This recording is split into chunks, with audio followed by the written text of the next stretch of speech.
오늘은 교회 절기상 종려주일이라고 합니다. 예수님이 부활하신 날을 기념하는 부활절 일주일 전으로 예수님께서 십자가에 매어 달리기 위해서 예루살렘 성으로 들어가신 날을 기념해서 교회 절기로 만든 날입니다.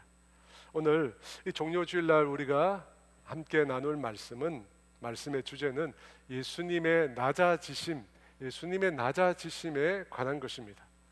왜 예수님께서는 낮아지셨을까요? 저와 여러분을 구원하기 위해서입니다. 그뿐만 아니라 저와 여러분이 또한 예수님처럼 낮아지기를 원하시기 때문이기도 합니다. 제게 잊을 수 없는 일이고 또 제가 늘 기억하려고 애쓰는 일이 하나 있습니다. 지금부터 20년이 조금 지난 얘기입니다. 그때는 제가 88한 30대였습니다. 팔팔했어요. 그때는 여름에 여름 의료 선교를 갔습니다. 10일 정도 의료 선교를 했는데요. 그 기간 동안 열심히 환자들을 받고 그 환자들을 위해서 기도해주고 또 전도해주고 하는 사역들을 저희가 했습니다. 선교를 마치기 이틀이나 3일 전에 저희 팀이 큰 홀을 빌렸어요. 이거보다는 좀 작은데 아주 큰 홀을 빌려서 그곳에서 문화 공연을 했습니다. 그 지역에 사는 젊은이들을 중심으로 많은 분들을 초청해서 공연을 했습니다. 찬양, 율동, 그리고 여러 편의 스킷 드라마, 태권도 시범, 그리고 부채춤, 그런 것을 가지고 공연을 했습니다. 근데 그 공연은 정말 대성공이었습니다. 우리가 준비한 것보다 사람이 많아서 그런지 전부 다 신나고 흥이 나서 그 공연을 준비한 것보다 더 잘 해냈습니다. 그래서 아주 훌륭한 공연이었습니다. 그 공연을 다 마치고 나서 그곳에 모인 분들에게 저희를 소개하는 시간을 가졌습니다. 보통 공연을 마치면 이 출연자들을 전부 소개를 하잖아요. 저희들도 그렇게 출연자를 소개했습니다. 그 일을 사회를 맡으신 장로님이 하셨는데 한 분 한 분 이렇게 소개를 했는데 저를 소개를 안 하는 거예요. 이 선교팀의 주도 목사로 온 저를 소개를 안 해요. 보통은 목회자를 맨 앞에 소개하거나 맨 뒤에 소개를 합니다. 그래서 처음에 소개를 안 해서 제가 계속 기다렸어요. 근데 끝까지 저를 소개를 안 하는 거예요. 장로님이 깜빡하신 거예요. 그때 제가 저도 여기 있어요 이렇게 손을 들어야 되는데 그러기엔 너무 머쓱한 거예요. 그래서 마음이 좀 불편했는데 그냥 참았습니다. 근데 시간이 지나면서 점점 화가 나는 겁니다. 아니 어떻게 지도 목사를 소개를 안 할 수 있지? 내가 담임 목사가 아니어서 그런가? 막 그런 생각이 나면서 점점 속에서 이게 부글부글 끓기 시작하는 거예요. 그날 모든 일정을 다 마치고 저녁에 이제 좋은 식당에 가서 저희가 식사를 했습니다. 근데 장로님이 모두가 앉아있는 자리에서 갑자기 일어나셔서 큰 소리로 자기가 엄청난 실수를 했다는 거예요. 누가 알려줬겠죠. 자신이 목사님 소개를 안 했다고, 엄청나게 실수를 했다고 그렇게 말을 하는 거예요. 그러면서 저에게 목사님 괜찮으시죠? 저에게 괜찮으시죠? 하시는 겁니다. 그 말을 듣는데 화가 폭발하는, 속된 말로 빡치는 거예요. 아니 지금 사과를 하는 건지 나더러 그냥 참으라는 건지 그냥 잘못했다 이렇게 말하고 끝났으면 되었을 텐데 괜찮으시지 이렇게 물으니까 안 괜찮은데 괜찮다고 해야 돼요. 우리가 항상 느끼지만 뒤에 붙는 말이 문제예요. 여보 내가 잘못했어. 다 내가 잘못한 거야.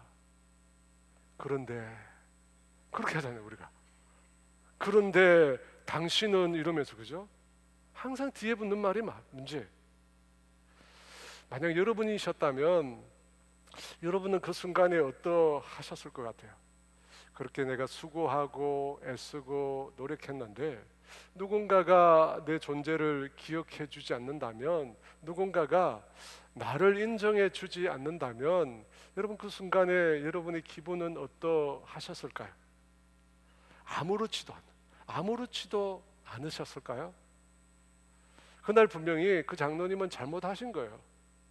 그런데 그 장로님이 아니라 왜 저는 그날 그토록 많이 화가 났을까요? 여러분 분명히 그곳은 선교 현장이에요. 예수님의 복음을 전하는 선교 현장입니다. 사람을 살리고 영혼을 구원하는 현장입니다.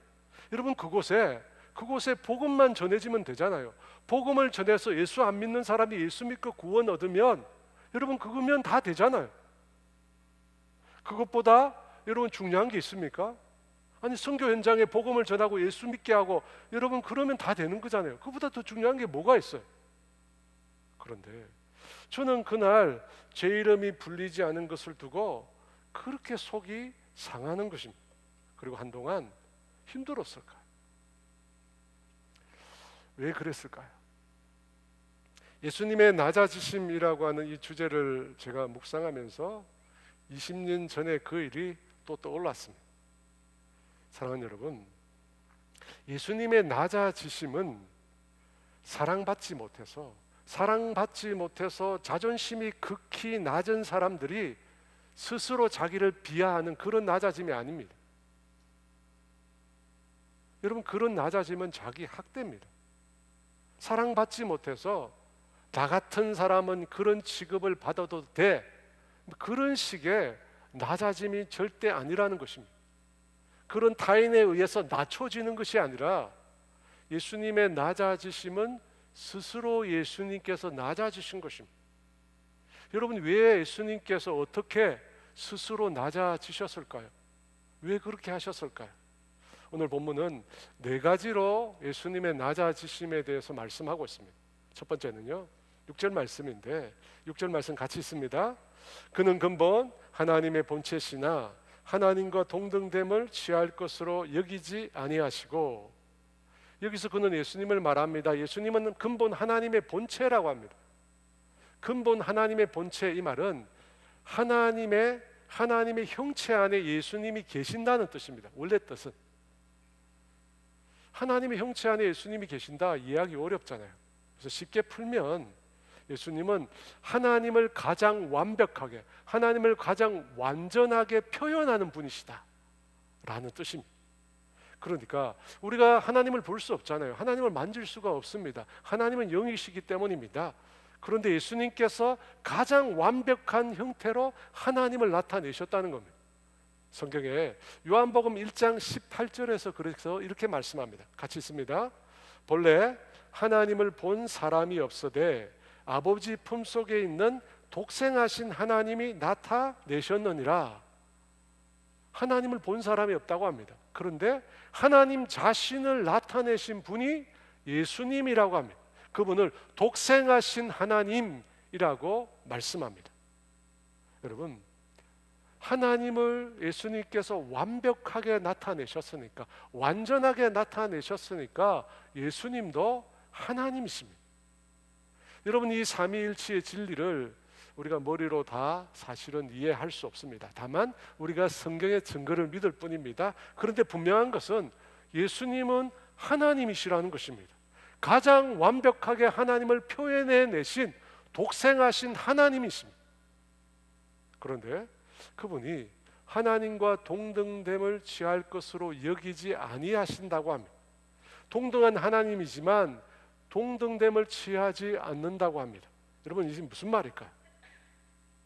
하나님이시기에 하나님으로서 무엇이든지 다 할 수 있다는 것입니다. 무엇이든지 다 할 수 있어요.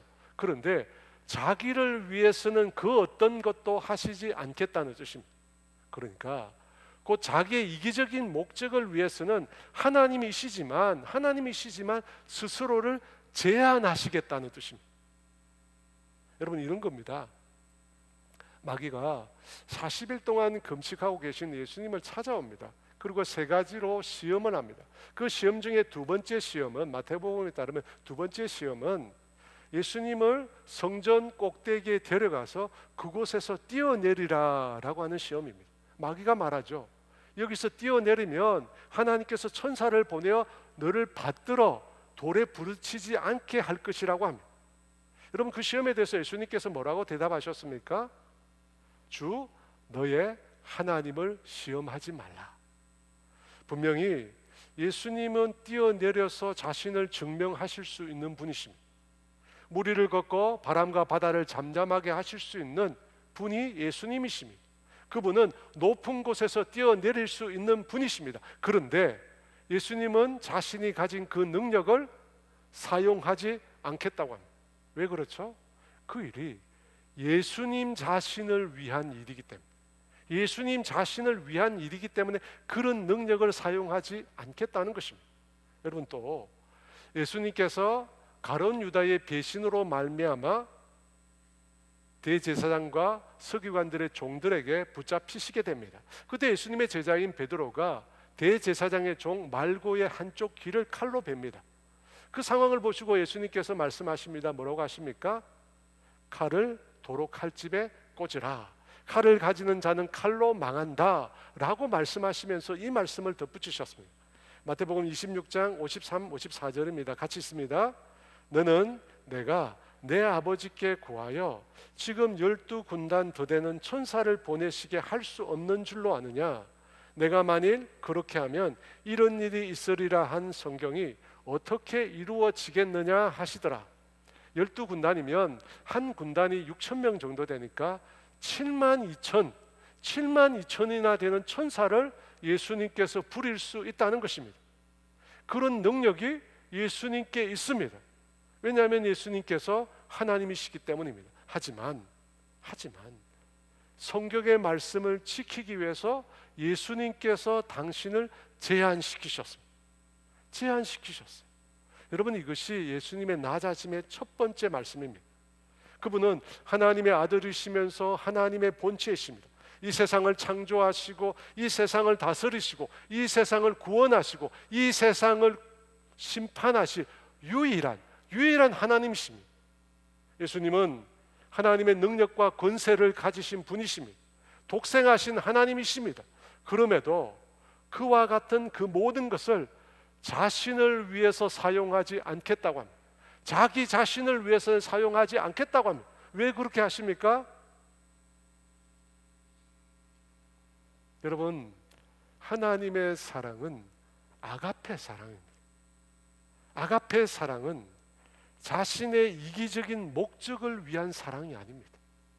여러분, 아가페 사랑은 자기 자신을 위한 사랑이 아닙니다. 그 사랑은 자신이 아닌 다른 사람을 위해서 내어주는 사랑입니다. 예수님은 아가페 사랑의 하나님이십니다. 그래서 하나님이시지만 자신이 가지고 있는 권세와 그 능력을 자기를 위해서 사용하시지 않은 것입니다. 대신에 그 사랑을 어떻게 하셨습니까? 두 번째인데요, 7절 말씀입니다. 우리 같이 읽습니다. 오히려 자기를 비어 종의 형체를 가지사 사람들과 같이 되셨고, 오히려 자기를 비우셨다고 합니다. 자기를 비우고 종의 형체를 가지셔서 사람들과 같이 되셨다고 합니다. 여러분, 이 말씀은 참 많은 오해를 불러옵니다. 어떻게 하나님이 자기를 비우고 사람이 될 수 있는가 하는 것입니다. 그래서 사람들은 하나님은 완전한 인간이 될 수 없다, 하나님은 결코 인간이 될 수 없다라고 단정했습니다. 그래서 내린 결론이 뭐냐면 하나님은 잠시 껍데기만 인간을 입고 속은 하나님 그대로이다라고 믿었습니다. 여러분, 그것이 신학적으로 가현설이라는 거예요. 가짜라는 겁니다. 이슬람교에서는 예수님이 십자가에 달리셨을 때 예수님의 신성은 빠져나가고 그 대신에 가룟 유다가 예수님의 육신을 입고 십자가에 달렸다고 주장합니다. 아주 색다른 주장이죠. 여러분, 왜 이런 주장을 펼칠까요? 신은 신일 뿐이지 인간이 결코 될 수 없다는 것입니다. 그런데 예수님은 자신을 비우시고 인간이 되셨다고. 여러분, 여기서 비워라고 하는 말은 직설적인 표현이 아닙니다. 비유적인 표현입니다. 그러니까 예수님께서 자신을 비우셨다는 것은 예수님이 하나님으로서의 속성인 하나님의 영광, 권세, 전지, 전능하심, 영원성와 같은 신성을 버렸다는 뜻이 아닙니다. 그걸 버릴 수가 없습니다. 그걸 버렸다는 뜻이 아니라 이것은 비유적인 뜻으로 다르게 자신을 비웠다, 이 말은 자신의 모든 것을 주셨다는 뜻입니다. 주셨다는 뜻이에요. 자신의 모든 것을 다 주시니까 비게 된 것입니다. 여러분, 제가 지난주 뉴스를 보니까 박춘자 할머니라는 김밥 할머니인데요, 라고 하는 분의 소천 소식이 나와 있었습니다. 이분은 집안 사정이 어려워서 10살 무렵 학교를 그만두었습니다. 그리고 돈을 벌기 위해서 남한산성 길목에서 김밥을 파셨습니다. 그렇게 해서 어렵게 모은 3억을 이 사정이 어려운 아이들을 돕는데 사용을 했습니다. 그리고 60살이 될 무렵에는 지적 장애인 11명을 직접 자신이 돌보기 시작했습니다. 여기도 내 딸, 저기도 내 딸, 사랑하는 다 내 딸이야 라고 하면서 장애인들을 돌보셨고, 장애인 그룹홈 건립기금으로 3억 원을 또한 기부하셨습니다. 이분이 지난 11일에 소천을 하셨는데, 자신이 마지막으로 살던 집의 월세 보증금 5천만 원까지도 다 기부하시고 세상을 떠나셨습니다. 여러분, 예수님의 자기 비움이 이룬 것입니다. 다 준 것입니다. 하나도 빠짐없이 다 주고 가신 것입니다. 여러분, 우리가 큰 집에 살다가 평수가 아주 좁은 집으로 이사를 하게 되면 어떻게 합니까? 세간살이를 엄청나게 줄여야 합니다. 마찬가지로 주님께서, 하나님께서 인간이 되시기 위해서, 인간을 위해서 다 주시기 위해서 자신을 비우셨습니다. 여러분, 예수님은 만유입니다. 예수님은 온 세상이 그분 안에 다 담기시는 분. 여러분, 온 세상이 예수님 안에 담기시는 분입니다. 그 말씀을 골로새서 1장 16, 17절에 이렇게 말씀합니다. 제가 읽습니다. 만물이 그에게 창조되되 하늘과 땅에서 보이는 것들과 보이지 않는 것들과 혹은 왕권들이나 주권들이나 통치자들이나 권세들이나 만물이 다 그로 말미암아 그를 위하여 창조되었고, 또한 그가 만물보다 먼저 계시고 만물이 다 그 안에 함께 섰느니라. 여러분, 뭐라고 합니까? 모든 만물이 예수님으로 인하여 창조되었다고 합니다. 모든 만물이 예수님을 위해서 창조되었다고 합니다. 그리고 모든 만물이 어떻게 해요? 예수님 안에 있다고 합니다. 모든 만물이 예수님 안에 섰다고 이야기합니다. 여러분, 예수님은 모든 만물이 다 담기시는 어마어마하게 크신 분이십니다. 우리가 상상할 수 없을 정도로 모든 것이 다 담기시는 분이십니다. 그런데 그 모든 것을 다 비우시고 그 모든 것을 인간에게 다 주시고자 인간의 처지 가운데로 들어오신 것입니다. 여러분, 이것은 우리가 상상할 수 없는 것입니다. 모든 것을 다 비우시고 예수님은 인간의 한계 안으로, 슬픔과 고통과 눈물 안으로, 시 공간의 세계 안으로 그분이 들어오셨다는 것입니다. 이것이 예수님의 낮아지심입니다. 어떤 분이 예수님이 자신을 비워 인간이 되신 일이 사람이 벌레가 되는 것보다 더 치욕스럽고 고통스러운 일이라고 했습니다. 벌레가 되는 것보다. 왜냐하면 인간이 벌레가 되는 것은 유한에서 유한으로의 변화라는 것입니다. 그런데 예수님은 무한한 존재이신데 그 무한한 존재가 유한한 존재가 된 것이니까 그것은 더 고통스럽고 더 치욕스러운 것이라는 것입니다.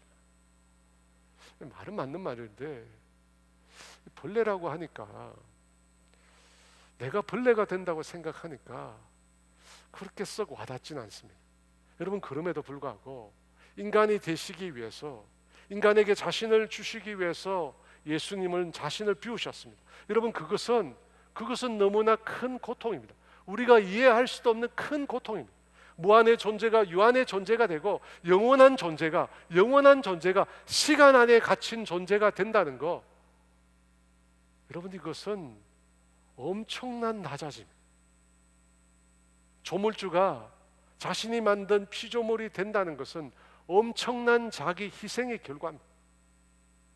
사랑하는 여러분, 그런데 예수님의 그 자기 비움은 자기 자신을 위해서가 아닙니다. 예수님이 자신을 비우시고 우리 인간 가운데 오신 그것은 자기 자신을 위해서가 아닙니다. 누구를 위해서입니까? 모든 것을 인간에게 쏟아주시기 위해서입니다. 모든 것을 우리에게 주시기 위해서입니다. 그래서 마지막에 생명까지도 우리를 위해서 내주신 것입니다. 여러분, 이것이 예수님의 두 번째 낮아지십니다. 세 번째인데요, 7절 말씀 다시 한번 읽겠습니다. 오히려 자기를 비워 종의 형체를 가지사 사람들과 같이 되셨고. 세 번째 예수님의 낮아지심은 종의 형체를 가졌다는 것입니다.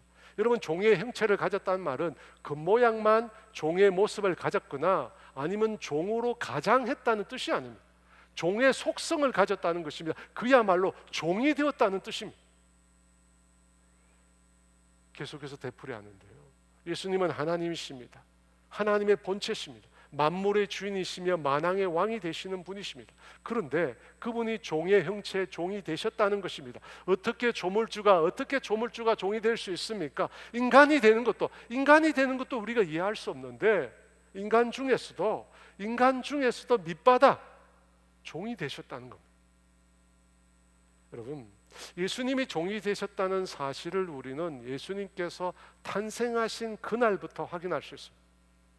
목자들이 베들레헴 근처에서 밤을 새며 양을 치고 있을 때 천사가 하늘의 환한 빛으로 목자들을 비춥니다. 하나님의 영광으로 목자들을 비출 때 그 목자들이 두려워하는데 그때 천사가 목자들에게 이렇게 말합니다. 누가복음 2장 10절과 11절에 천사가 이르되 무서워하지 말라. 보라, 내가 온 백성에게 미칠 큰 기쁨의 소식을 너희에게 전하노라. 오늘 다윗의 동네에 너희를 위하여 구주가 나셨으니 곧 그리스도 주시니라. 천사가 온 백성이 함께할 정말 기쁜 소식이라고 말하면서 다윗의 동네에 구주가 나셨다고 합니다. 여러분, 이 구주라는 말이 헬라어로 소테르라는 말인데 이 말은 구원자, 구세주라는 뜻입니다. 그러면서 천사가 계속해서 말을 있습니다. 누가복음 2장 12절 같이 있습니다. 너희가 가서 강보에 쌓여 구유에 누워있는 아기를 보리니 이것이 너희에게 표적이니라 하니라. 강보에 싸서 구유에 누워있는 아기를 본다고 합니다. 여러분, 구유라는 건 뭡니까? 소나 염소나 돼지가 먹는 여물통을 말합니다. 그 여물통에 아기가 누워있다는 것입니다.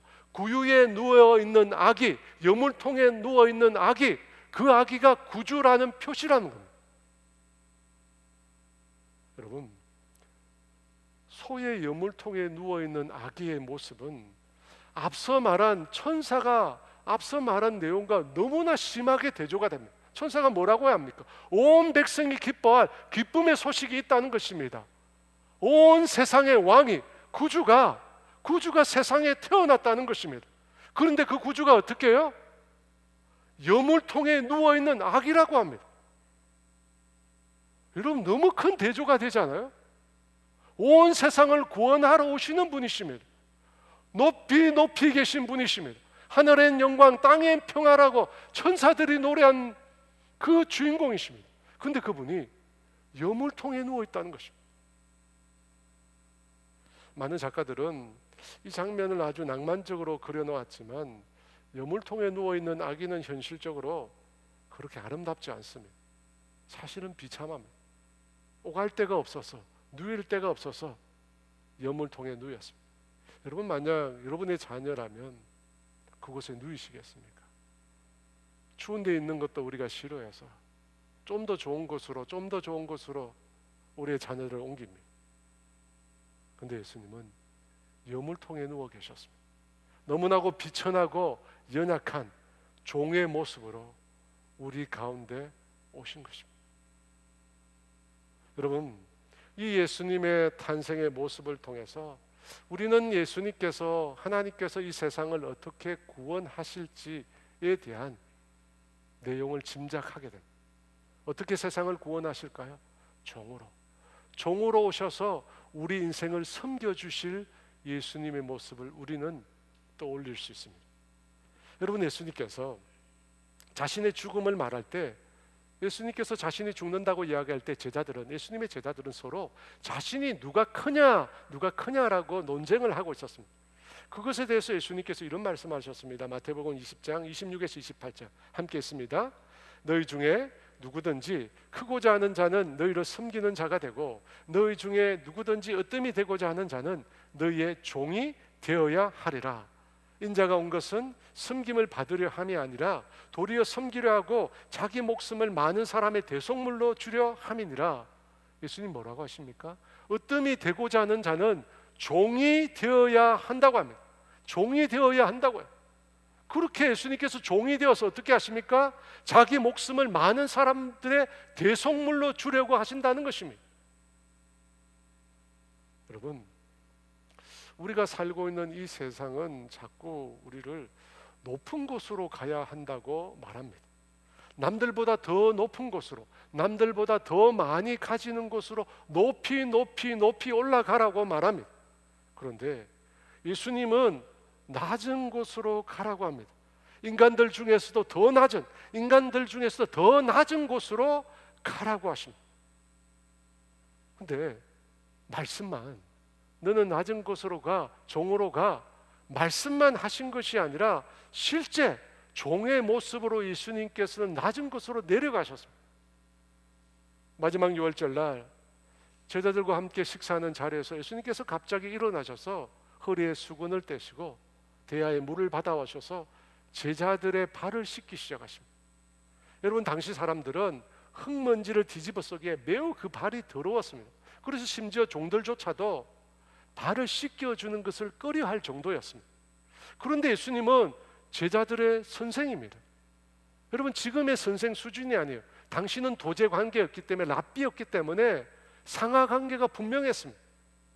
상하 관계가 분명한 관계였습니다. 그런데 그런 선생이신데 더구나 예수님은 그들의 구원자 주님이십니다. 하나님이십니다. 그럼에도 제자들의 그 더러운 발을 예수님께서 씻겨주셨습니다.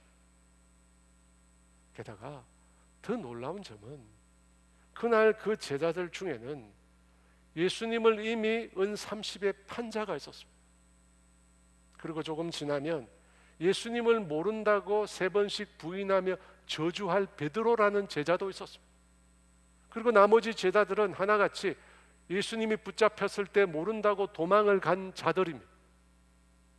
여러분, 그 상황을 예수님이 이미 잘 알고 계셨습니다. 그럼에도 그 제자들의 발을 씻겨주셨어요.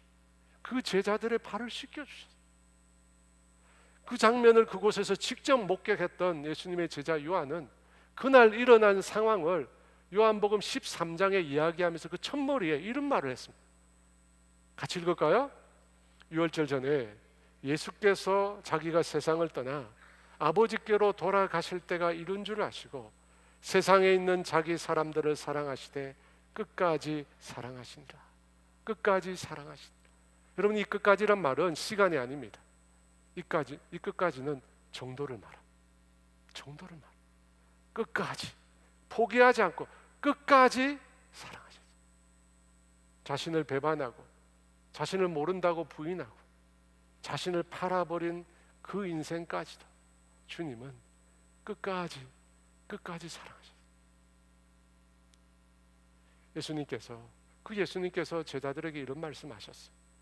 요한복음 13장 14, 15절 말씀 같이 있습니다. 내가 또 주와 또한 선생이 되어 너희의 발을 씻었으니 너희도 서로 발을 씻어주는 것이 옳으니라. 내가 너희에게 행한 것 같이 너희도 행하게 하려 본을 보였노라. 여러분, 예수님의 3번째 낮아지심은 종으로서의 낮아지심입니다. 어느 정도 종이었을까요? 자신을 반역하는 자, 자신을 팔아버리는 자, 자신을 모른다고 부인하고 떠나가는 그 자들조차 그들의 더러운 발을 씻겨주시는 종이었습니다. 여러분, 너무 비참한 거 아니에요? 너무한 거 아니에요?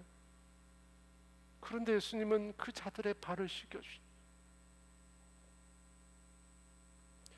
종으로 낮아지셔서 인간을 사랑으로 섬기신 것. 근데 이 섬김이 마지막 낮아지심이 아닙니다. 마지막 클라이막스가 남아있어요. 예수님의 마지막 낮아지심, 그것은 죽기까지 복종하는 것이었습니다. 8절 하반절인데요, 같이 있습니다. 자기를 낮추시고 죽기까지 복종하셨으니 곧 십자가에 죽으심이라. 죽기까지 복종한다는 것은 완전한 복종을 의미합니다. 완전한 복종. 그렇게 주님은 완전히 복종하셔서 죽음의 자리까지 내려가셨습니다. 죽음의 자리까지. 여러분, 죽음의 자리까지 내려간다는 것은 극도로 낮아진 거예요. 종보다 더 내려간 거예요. 근데 그 죽음은 어떤 죽음입니까? 일반적인 죽음도 아니라 십자가에 매어 달리는 죽음입니다. 십자가는 로마인들이 페르시아인들로부터 받은 사형 방법입니다. 노예나 강도나 암살자나 반역자와 같은 극악한 죄인들만 처형하는 형벌입니다. 로마인들은 그래서 이 십자가형을 하지 않았습니다. 극악한 죄인들만 죽이는 형입니다. 유대인들은 그 죽음을 하나님으로부터 온 저주라고 얘기했습니다. 신명기 21장 23절에 나무에 달린 자는 하나님께 저주를 받았습니다. 극악한 죄인들만 죽이는 십자가형, 하나님께로부터 저주받은 자들만 받는 십자가형. 여러분, 예수님은 그곳까지 낮아시, 그곳까지.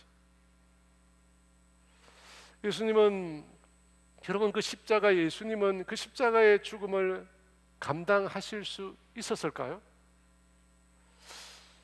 예수님이 감당할 만한 죽음이셨을까요? 예수님은 신성을 가지고 계신 분이시니까, 구원자시니까 예수님은 십자가도 감당하실 수 있지 않았을까? 우리는 그렇게 어렴풋하게 추측합니다. 하지만 겟세마네에서의 예수님의 마지막 기도의 모습을 보면 그런 것 같지 않습니다. 마태복음 26장 37절 38절 말씀입니다. 같이 읽을까요? 베드로와 세베대야의 두 아들을 데리고 가실새 고민하고 슬퍼하사 이에 말씀하시되 내 마음이 매우 고민하여 죽게 되었으니 너희는 여기 머물러 나와 함께 깨어 있으라 하시고, 십자가의 죽음을 이미 예견하고 계신 예수님께서 뭐라고 하십니까?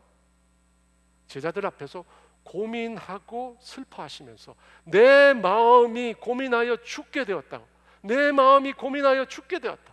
여기서 여러분, 고민한다는 말은 마음이 갈피를 잡지 못한다는 뜻입니다. 어떻게 해야 될지 갈피를 잡지 못하게 되었다는 것입니다. 여러분, 예수님이 이런 반응을 보였어요. 여러분, 성경에서 예수님께서 어떻게 할 줄 몰라서 갈피를 잡지 못하는 예수님의 모습을 여러분 보신 적 있습니까? 없습니다. 없어요. 그런데 지금 예수님께 제자들 앞에서 내가 어떻게 해야 될지 갈피를 잡지 못하겠다고, 어떻게 해야 되고 내가 고민해서 죽게 되었다고, 제발 기도해 달라고. 여러분, 왜 이런 반응을 보이셨을까요? 예수님의 그 다음 기도에서 우리가 답을 찾을 수 있습니다. 39절 말씀인데요, 같이 있습니다. 조금 나아가서 얼굴을 땅에 대시고 엎드려 기도하여 이르시되 내 아버지여, 만일 할만하시거든 이 잔을 내게서 지나가게 하옵소서. 그러나 나의 원대로 마시오고 아버지의 원대로 하시옵소서 하시고, 만일 할만하시면, 만약 다른 방법이 있다면 이 잔을 내게서 지나가게 해달라는 것입니다. 십자가에 죽는 이 방법 말고 다른 방법, 다른 구원의 방법이 있다면 주님 제발 다른 방법을 사용해 달라는 것입니다. 이 잔을 내게서 지나가게 해달라는 것입니다. 여러분, 이 잔은 인간의 죄에 대한 하나님의 진노를 말합니다. 하나님의 진노. 그래서 할만하시거든 이 잔을 내게서 지나가게 해달라. 다른 구원의 방법이 있다면 제발 그 방법을 사용해 달라고 말합니다. 왜 예수님께서 십자가에 죽는 방법 외에 다른 방법을 말씀하시는 것일까요? 그만큼 그 고통이 크기 때문입니다. 십자가에서 죄인들이 지는 죄를 대신 가지고 죽는다라고 하는 그 형벌이 예수님께 너무너무 고통스럽기 때문에, 그래서 예수님께서 십자가에서 이렇게 말씀하셨어요. 엘리 엘리 라마 사박다니, 엘리 엘리 라마 사박다니, 나의 하나님 어찌하여 나를 버리시나이까. 십자가에서 예수님께서 이렇게 외마디 절규하셨어요. 늘 예수님은 기도 때마다 아빠 아버지, 아빠 아버지, 하나님을 아빠라고 불렀습니다. 근데 지금은 나의 하나님, 나의 하나님, 왜 나를 버리시냐고 그렇게 절규하면서 울고 계십니다. 왜? 하나님을 아빠라고 부르지도 못하고 그렇게 예수님께서 고통스러워하십니다. 그 이유는 예수님이 지금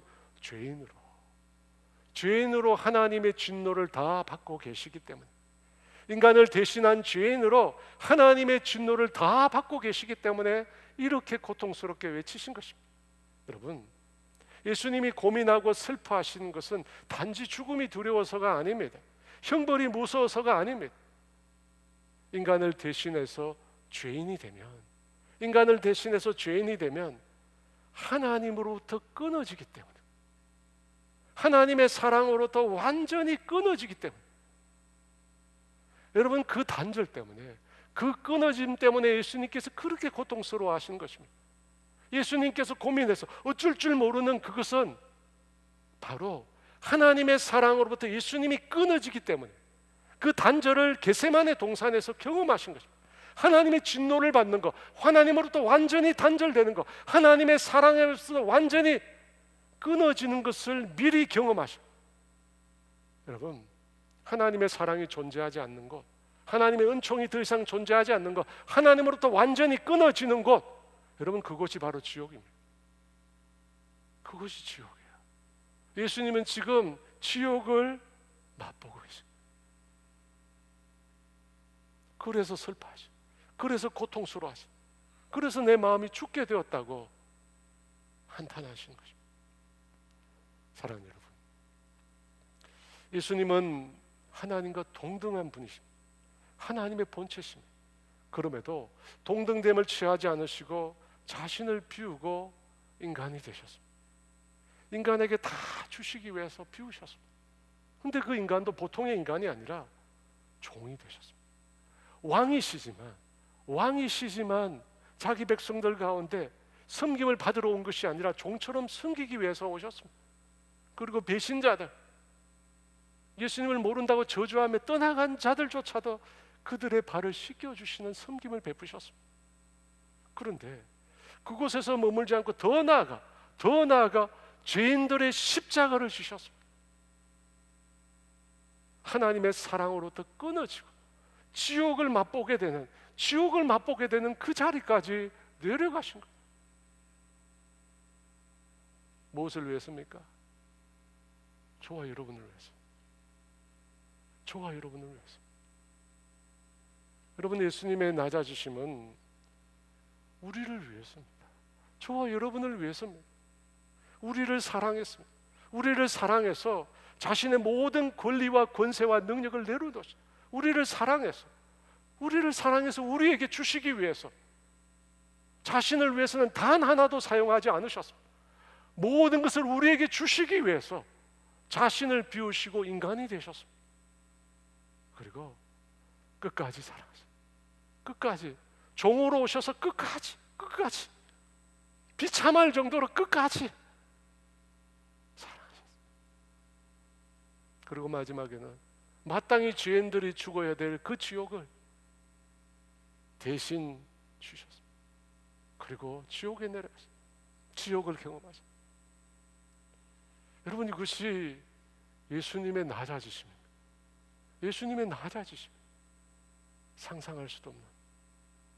그런데 그 낮아지심이 우리에게는 왠지 불편합니다. 자존심, 자기 존중. 여러분, 우리가 살고 있는 이 세상은 인정받기 위해 애써야 하는 세상입니다. 다른 사람을 인정받기 위해서, 사람들로부터 인정받기 위해서, 다른 사람들이 나를 무시하지 못하도록 길을 쓰고 높아져야만 하는 세상입니다. 더 많이 갖고 더 높은 곳으로 끊임없이 올라가야 합니다. 그래서 우리 안에도 높아지고자 하는 의지가 굉장히 강합니다. 더 많이, 더 높이 올라가야 한다는 그 의지가 우리 속에 너무 강해요. 그런데 예수님은 낮아지시고 다 버리시고 죄인을 위한 죽음의 죄까지 낮아지셨습니다. 그래서 이 예수님의 낮아지심이 우리에게 불편합니다. 근데 예수님이 내가 주와 선생이 되어서 너희 발을 씻었으니 너희도 서로 발을 씻어주라고 합니다. 내가 행한 것처럼 행한 것은 너희도 행하게 하려고 본을 보였다고 합니다. 여러분, 우리는 어떻게 해야 합니까? 우리는 예수님을 믿습니다. 그 사람을 그리스도인이라고 합니다. 그리스도인의 뜻은 예수님께 속한 자, 예수님을 닮은 자, 예수님을 따라가는 자라는 뜻입니다. 예수님을 따라가는 자입니다. 그가 그리스도인입니다. 그리스도 안에 있으면 그리스도를 따라가면 하나님의 형상이 회복될 수 있다고 합니다. 그래서 늘 그리스도를 바라보라고 합니다. 그리스도를 바라보고 그분을 따라가라고 합니다. 그런데 그분은 낮은 곳으로 내려가십니다. 사랑하는 여러분, 우리가 추구하는 높은 곳에 예수님은 계시지 않습니다.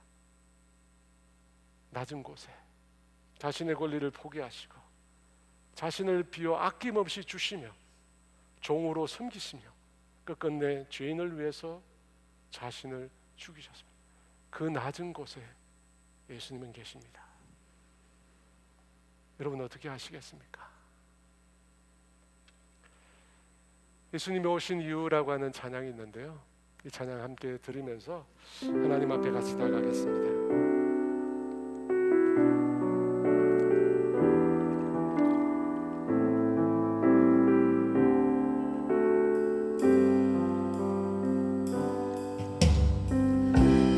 세상 가장 아름다운 순종의 눈물, 온 세상 다시 빛나게 한 생명의 눈물,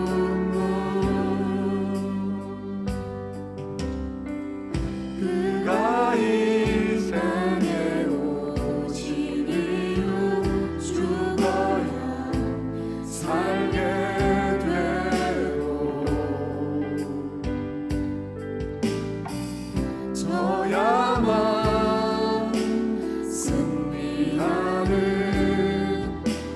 놀랍고 영원한 신비 지으신 그대로 회복시킨 우리의 창조주 그리스도 십자가의 길로 아버지 뜻 이루셨네. 그가 이 땅에 오신 이유 이제 우리에게 맡겨진 그 소망, 그 사랑, 그 생명 아름답고 눈부신 십자가의 길 우리가 이 땅에 살아가 지으신 은혜로 회복시킨 우리의 창조주 그리스도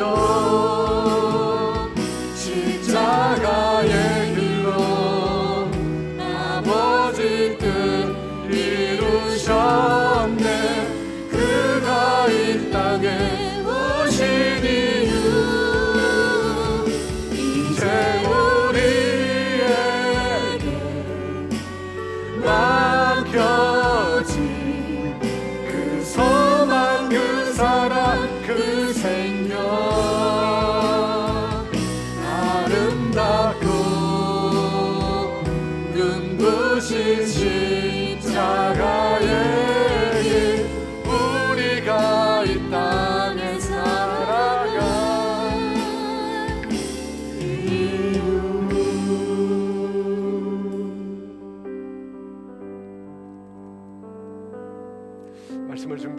20년 전 제 이름이 불려지지 않을 그때를 생각이 났습니다. 제 이름을 부르지 않았어요. 그런데 그 이름을 부르지 않은 분이 그때 그 장로님이 아니라 예수님이라는 생각이 들었어요.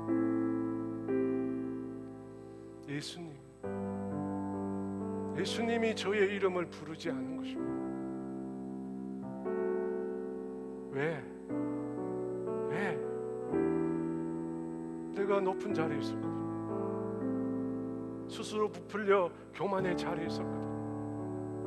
예수님이 나를 부르지 않은 거예요.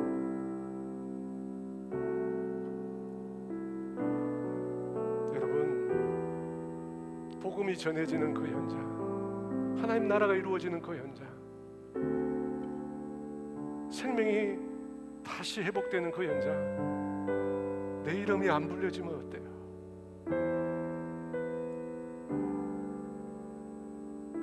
예수님만 내 이름을 부른다면 상관없잖아요.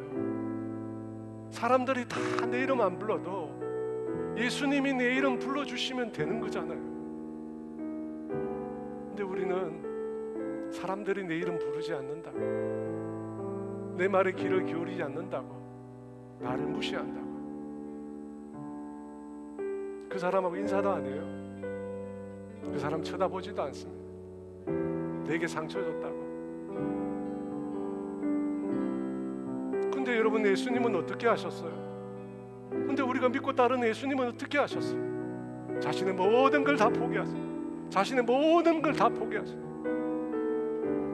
그리고 자신을 우리에게 주시기 위해서 인간이 되셨어요. 그 영광의 하나님이 인간이 되셨어요. 그리고 더 나아가서 우리의 더러운 발을 씻겨주시기 위해서 가장 비참한 종의 자리까지 내려가셨어요. 우리를 자신을 배반하는, 자신을 모른다고 말하는 인생들까지도 주님은 그들을 섬기셨습니다. 끝까지 사랑하셨어요. 끝까지 사랑하셨어요.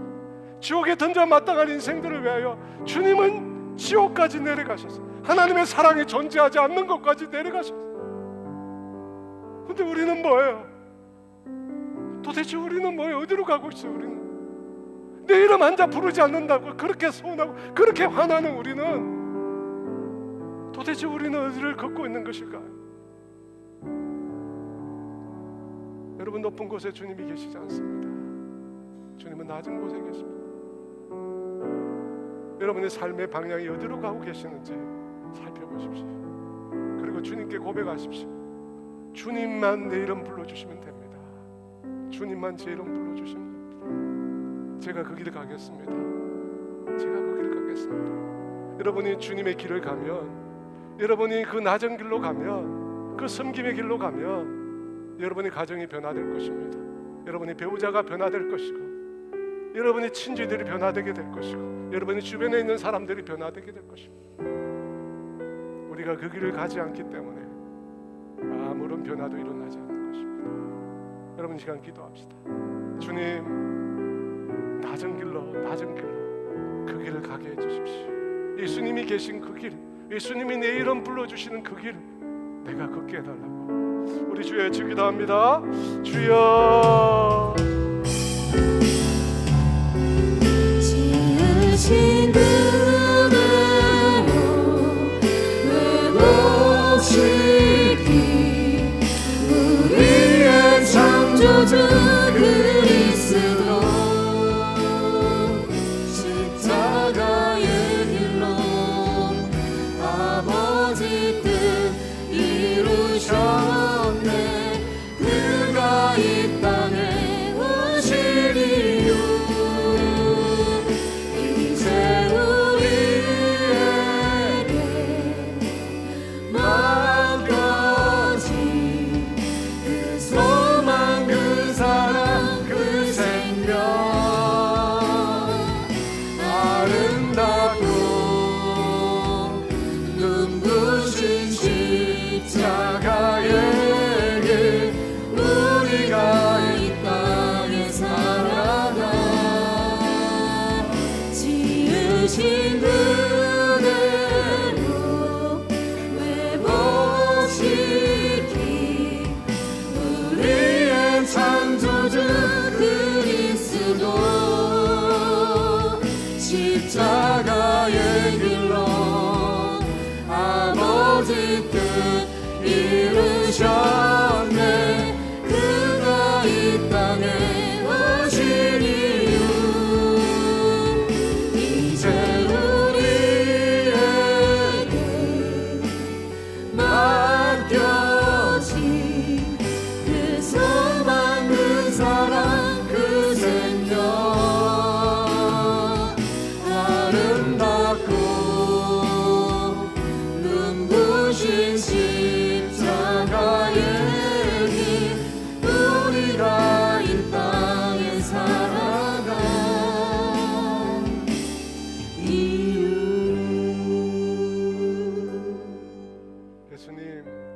세상을 버리시지 않았다면, 자신을 비우지 않으셨다면, 인간이 되시지 않았다면, 종이 되시지 않았다면, 죄인이 되시지 않았다면 우리 중에 그 누구도 구원을 얻을 수 없습니다.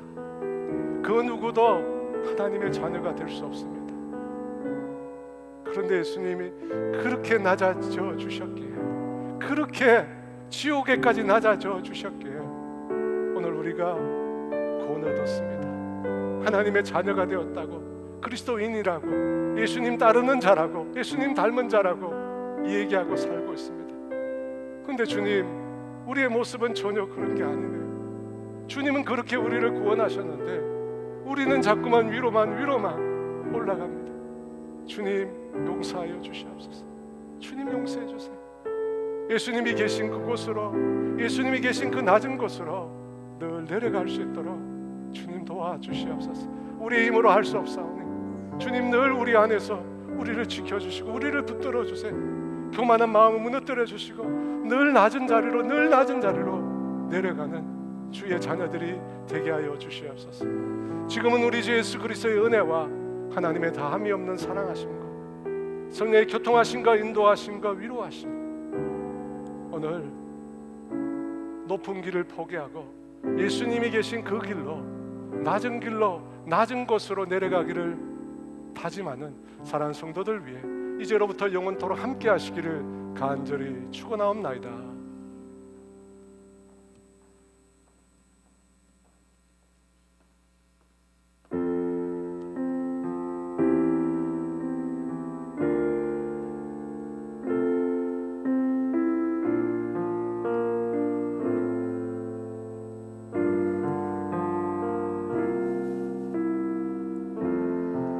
우리의 섬김이 더 낮은 곳으로,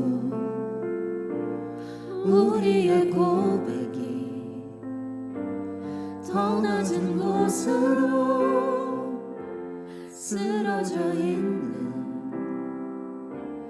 그들을 향해 당신이 그랬듯 더 낮은 곳으로, 낮은 곳으로 우릴 초대하네. 함께하자고 말씀하시네. 우리도 예수 그 길을 따라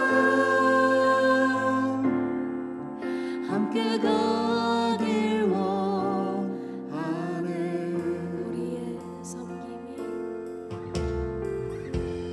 우리의 섬김이 더 낮은 곳으로,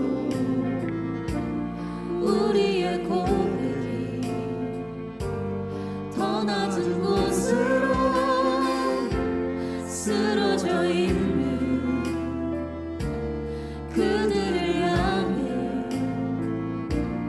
당신이 그랬듯 더 낮은 곳으로, 낮은 곳으로 우릴 초대하는, 함께하자고 말씀하시네. 우리도 예수 그 길을 따라 함께 가길 원해. 주님이 우리와 함께 하시네. 십자가 피 흘린 예수의 손으로 모든 아픔을 위로하시네. 우리가 그 길을 따라가기를 소원하며 한 번 더 고백합니다. 주님이 우리와 함께 하시네. 십자가 피 흘린 예수의 손으로 모든 아픔을 위로하시네.